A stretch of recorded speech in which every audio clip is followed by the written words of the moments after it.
On attaque la fin de journée, vous êtes un peu fatigué, il y a du monde à présenter derrière moi, des posters, on va laisser de la place pour tout le monde, donc je vais essayer de tenir dans le temps imparti, les 15 minutes, et de vous parler de nouveau de ce qu'on fait chez Mutatech. Donc Jérôme Costil a déjà présenté le métier du côté biomasse, choix des substrats. Moi je vais partager l'expérience, puisque c'est, pour reprendre les mots de Claire Beauvais qui est intervenue avant, ce partage d'expérience, je pense, est bénéfique à tous. Donc, même en tant qu'acteur économique, on va partager un peu de notre expérience avec vous.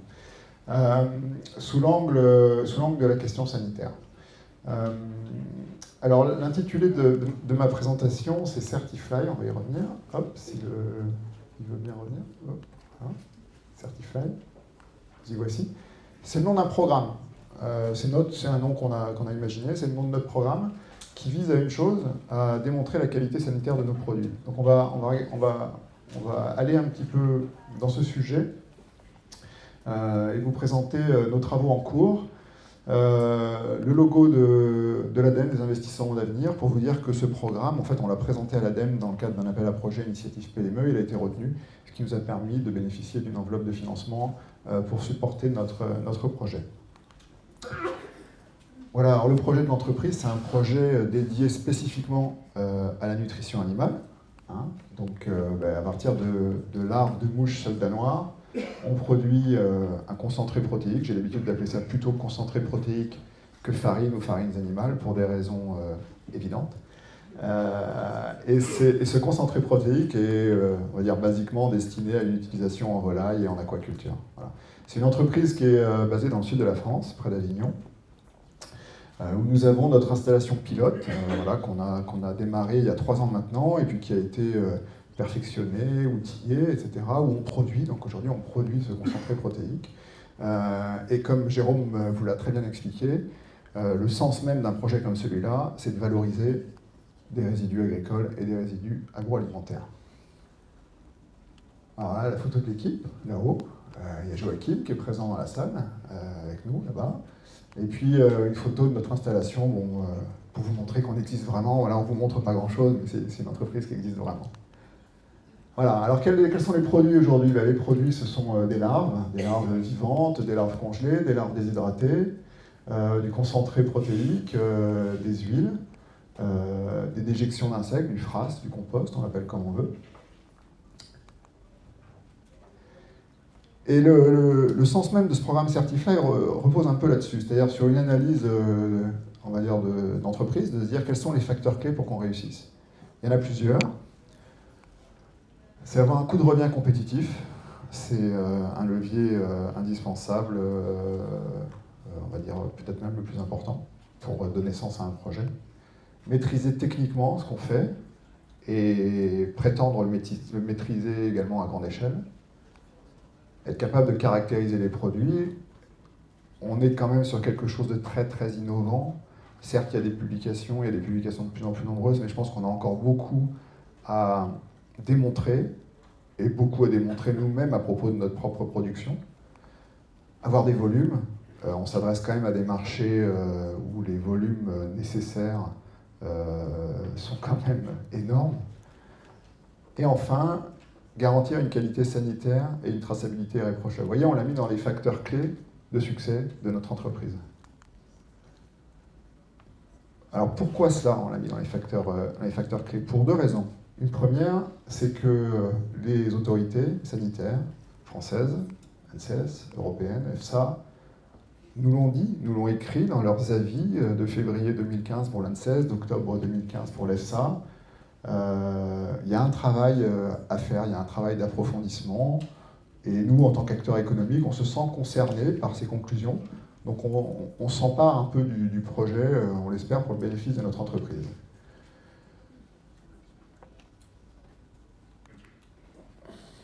L'autre raison, c'est ça, c'est-à-dire qu'on est quand même dans une époque, et là, l'essentiel de mes propos est quand même très européen. Voilà, on est quand même dans une époque où il y a un contexte de défiance vis-à-vis de l'alimentaire, Et la question sanitaire est un sujet extrêmement sensible.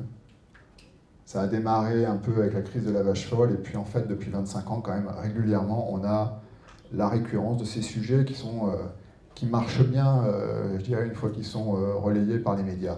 Donc ce que je veux dire par là, c'est que c'est un sujet, le sujet sanitaire est un sujet extrêmement important, et on doit développer de l'expertise, de la compétence, pour justement anticiper les bonnes réponses. Comme Claire l'a présenté dans la présentation précédente, voilà, on s'inscrit dans une réglementation dite du paquet hygiène, avec une politique concernant le système alimentaire de la production à la consommation. C'est la Food Law, la 178/2002, qui est un peu le cadre général dans lequel on s'inscrit, nous aussi, et puis le 183/2005, qui définit les exigences en matière d'hygiène des aliments pour animaux, notamment en imposant l'HACCP et en permettant l'application des bonnes pratiques. Voilà. Un autre texte que j'ai mentionné dans ce slide, c'est le 2002-32, modifié par le 744/2012, au sujet des substances indésirables. Voilà, dans la logique du projet Certify, forcément, on regarde ça de près. Quelles sont les substances indésirables que l'on va devoir contrôler, dont on va contrôler la teneur dans l'alimentation des insectes, et également dans la future production d'insectes pour être utilisés en tant qu'alimentation pour les animaux.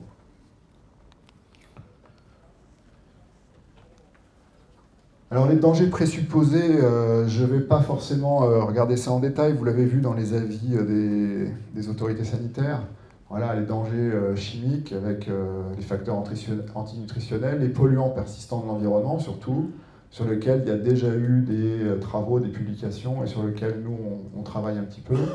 Les dangers biologiques avec la flore intrinsèque des insectes, avec également une flore qui peut être transportée par les insectes. Donc là j'ai mentionné un certain nombre de pathogènes majeurs. La question des champignons et des mycotoxines, les parasites, les virus, les prions. Voilà, c'est une liste bien longue. On ne peut pas s'attaquer à tout, on ne peut pas regarder tout, mais on va essayer quand même de regarder, on va dire, différents aspects de ces questions-là. Un point important, c'est que ce risque sanitaire va être modéré par le choix d'une espèce qui soit la plus adaptée possible à ce métier-là qu'on est en train de faire, de valorisation des biomasses. Et puis le fait aussi que ces insectes, ça a été dit dans la littérature, voilà, se trouvent d'un point de vue phylogénétique assez éloignés de l'humain ou des animaux, donc potentiellement faiblement vecteurs. Alors les principes du projet, c'est de définir d'abord un protocole d'évaluation de ces risques.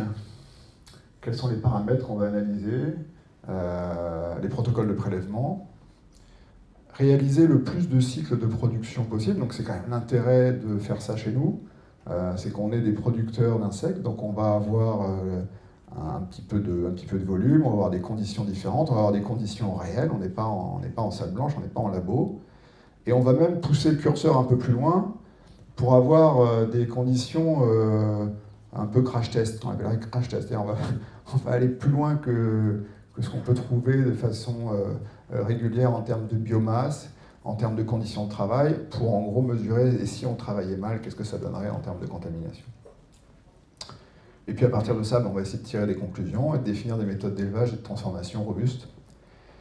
Et puis de valider ces méthodes afin d'avoir notre propre process interne, notre propre démarche HACCP, notre propre certification éventuellement.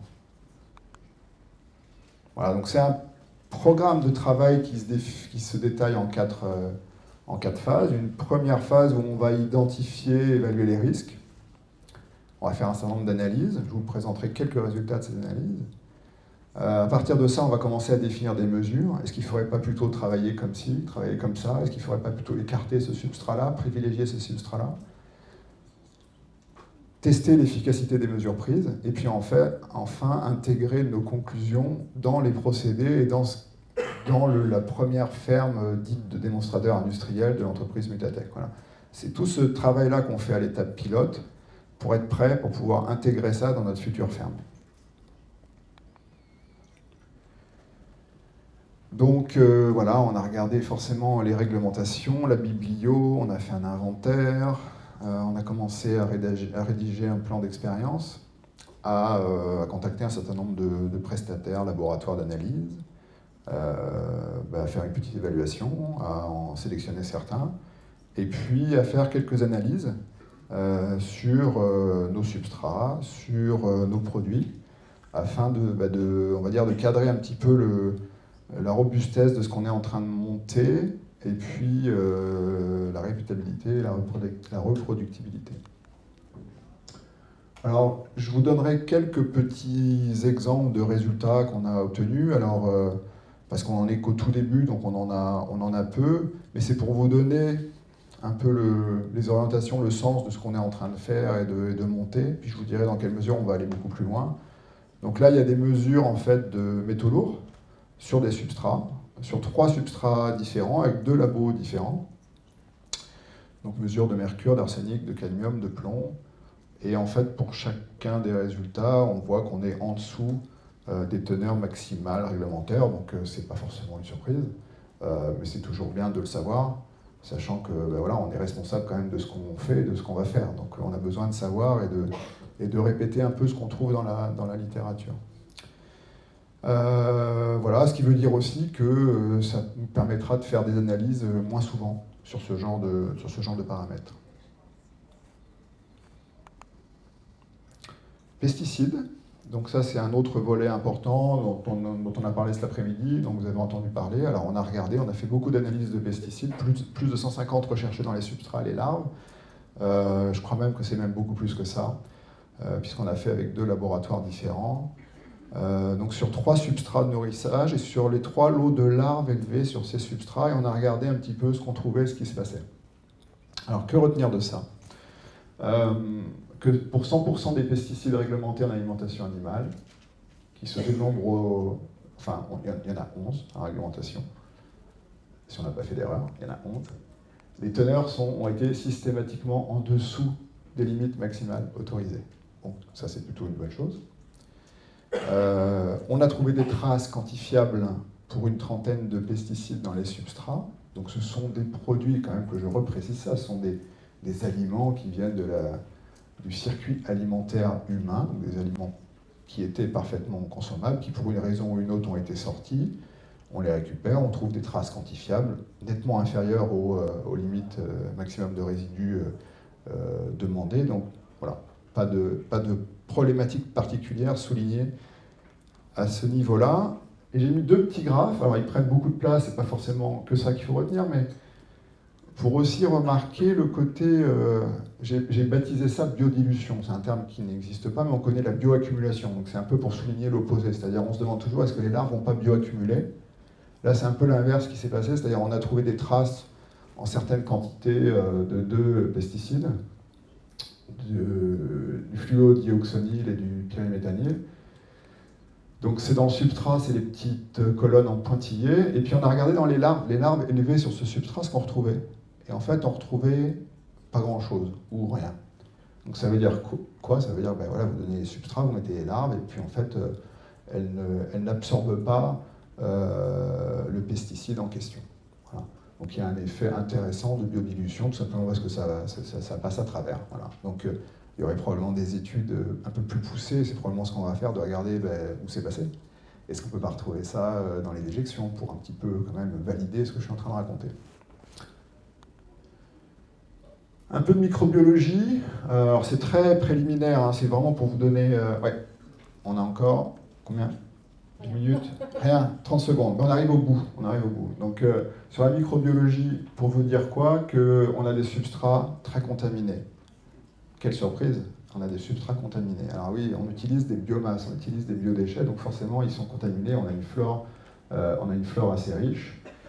On ne retrouve pas sur ces substrats des salmonelles et des listeria, non plus sur les larves, dans cet exemple précis, il ne faut pas forcément faire des généralités dans cet exemple précis, donc c'est un indicateur intéressant, c'est les 2 colonnes au bout.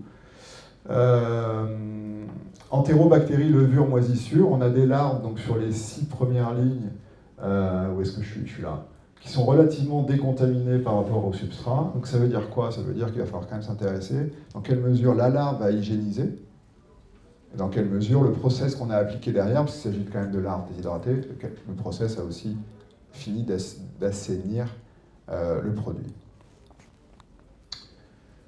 Bien, les mycotoxines, comme le temps est court, je passe, et je vous donne quelques indications sur les travaux en cours. Donc on va étendre cette évaluation à tous les substrats qu'on a sélectionnés, qu'on va utiliser. On va évaluer de façon plus fine les processus d'hygiénisation naturelle et industrielle après une contamination volontaire. C'est ce qu'on a appelé les crash tests, qu'on va faire avec des bactéries, qu'on va faire avec des mycotoxines, qu'on va faire également avec des métaux lourds et des pesticides. Vous voyez, on y va, on veut vraiment en savoir plus de sorte à être beaucoup plus robuste. On va évaluer d'un point de vue sanitaire les composts également, c'est ce que je vous disais. Et puis tout ce qu'on est en train de faire, on a quand même le souhait de valider ça un peu par des tierces parties, donc c'est également quelque chose de très concret qu'on est en train de mettre en place. Et puis l'étude de vieillissement. Voilà, je passe. Je ne voulais pas dépasser, je vous l'avais promis. J'ai fait en 16 minutes. Juste pour vous dire en conclusion, et notamment par rapport à tout ce que j'ai entendu, on est vraiment dans quelque chose de très innovant. Et je pense qu'il y a quelque chose à retenir, c'est qu'il faut probablement penser différemment quand on pense à l'élevage d'insectes par rapport aux autres types d'élevage, volailles, porcs, etc. On n'est pas forcément dans l'obligation de répéter les mêmes modèles, les mêmes choses, les mêmes protocoles, les mêmes... Voilà. Vous avez vu, ce qu'on donne à manger, c'est contaminé au départ. Il y a une flore. Voilà. Ça, c'est pas forcément habituel. Voilà, il y avait le slogan là, de Apple dans les années 90, Think Different, dont on peut vraiment s'inspirer, je le dis vraiment très sérieusement, sur l'élevage d'insectes et en particulier sur l'élevage de la larve de mouche soldat noir. Je vous remercie.